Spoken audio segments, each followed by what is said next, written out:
자, 속초교회 속회 지도자 여러분 안녕하십니까? 한 주간도 평안하셨는지요? 자, 이번 주도 주님이 주신 능력을 가지고 승리하시길 바라면서 제43과 구원의 이름 예수 그리스도 시작하도록 하겠습니다. 출발!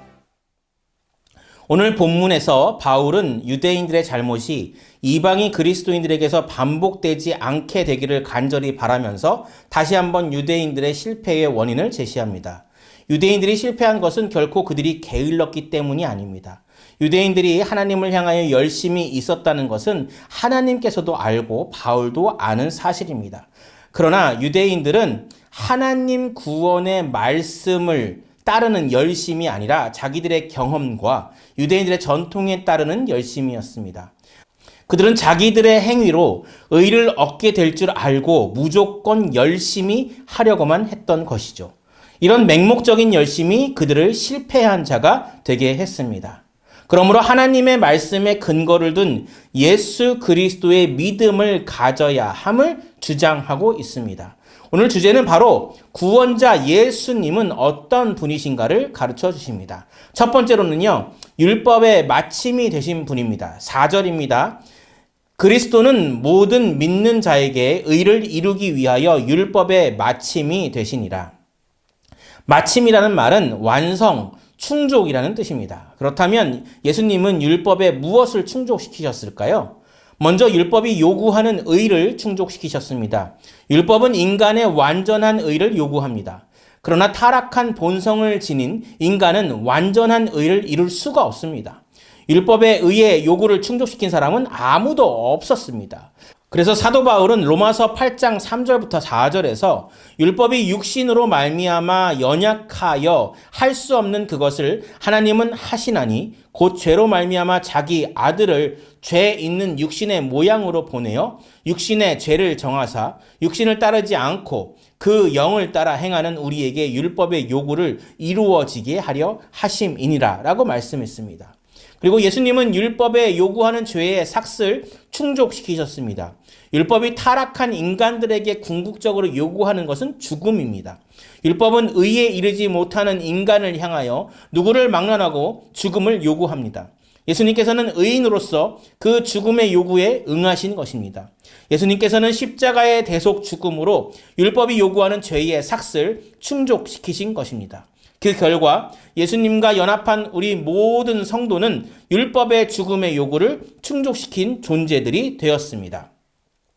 또한 예수님은 율법의 예언을 충족시키셨습니다. 율법은 크게 세 가지로 구분됩니다. 시민법, 도덕법, 의식법입니다. 그 중에서 의식법, 즉 제사법은 예수 그리스도의 구속 사역에 대한 예언이 됩니다. 제물의 피를 흘려 하나님께 제사함을 받고 하나님과 화목한 관계가 된다는 것입니다. 이 제사법은 바로 십자가의 화목 제물이 되실 예수님의 속죄 사역에 대한 예표였던 것이죠. 그래서 사도 바울은 로마서 3장 21절에서 율법이 하나님의 한 의인 예수 그리스도를 예언하고 있다고 말씀했습니다. 이와 같이 예수님은 율법이 요구하는 의, 율법이 요구하는 죄의 삭, 그리고 율법의 예언을 모두 충족시키셨습니다. 그래서 예수님과 연합된 성도들은 더 이상 율법 아래 있지 않게 된 것입니다. 하나님과 예수님을 아는 바른 지식을 가슴에 새기고 예수님의 향기를 바라는 여러분들이 되시길 바라겠습니다. 두 번째로는요, 예수님은 모든 사람을 구원에 이르게 하는 분이십니다. 13절입니다. 누구든지 주의 이름을 부르는 자는 구원을 받으리라. 아멘. 예수님이 그리스도이심을 마음으로 믿고 주님이 그리스도이심을 내 입술로 공개적으로 고백하면 구원을 받는다는 것입니다. 입으로 시인한다는 것은요, 삶의 모든 국면에서 그리스도가 나의 주님이시라는 것을 나타내라는 것입니다. 나의 주인, 나의 주관자, 나의 주권자가 되는 거죠. 무엇을 결정할 때 시간 사용, 사람과의 관계에서 돈을 사용하는데 인생을 계획하고 설계할 때 주님이 그리스도이신 것을 시인하라는 것입니다. 바울은 본문 13절의 말씀을 전하기 위해 지금까지 로마서의 긴 여정을 해왔습니다. 행위가 아니라 믿음으로 구원을 얻는다는 것이죠.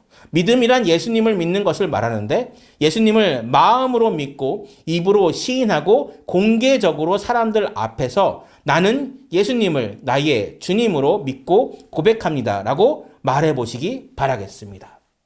마지막으로는요, 구원자 예수 그리스도는 종일 손을 내밀며 기다리시는 분이십니다. 21절입니다.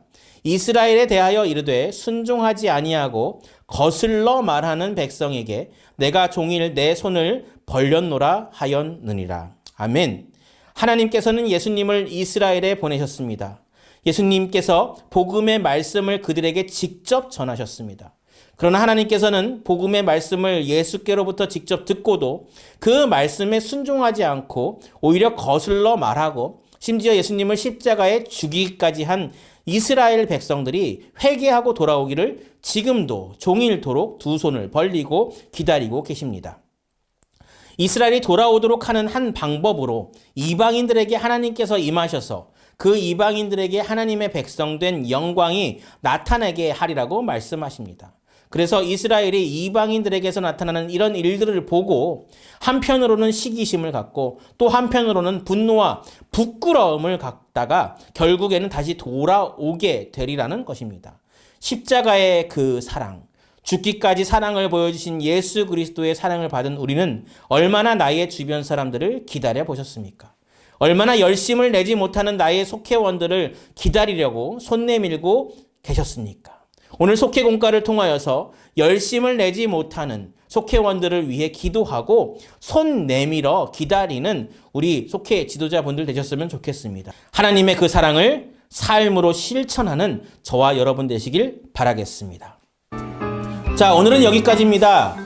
이번 주 금요일에 있는 속회 지도자 세미나 잊지 않으셨죠? 교회에 오전 9시까지 오셔서요, 바랑산으로 가셔서 거기서 하나님께서 만들어주신 그 자연, 아름다운 자연을 만끽하고 쉼을 얻고 그리고 맛있는 음식도 먹고 돌아오는 귀한 시간 가졌으면 좋겠습니다. 다음 시간까지 평안하시고 건강하시기 바라겠습니다. 감사합니다.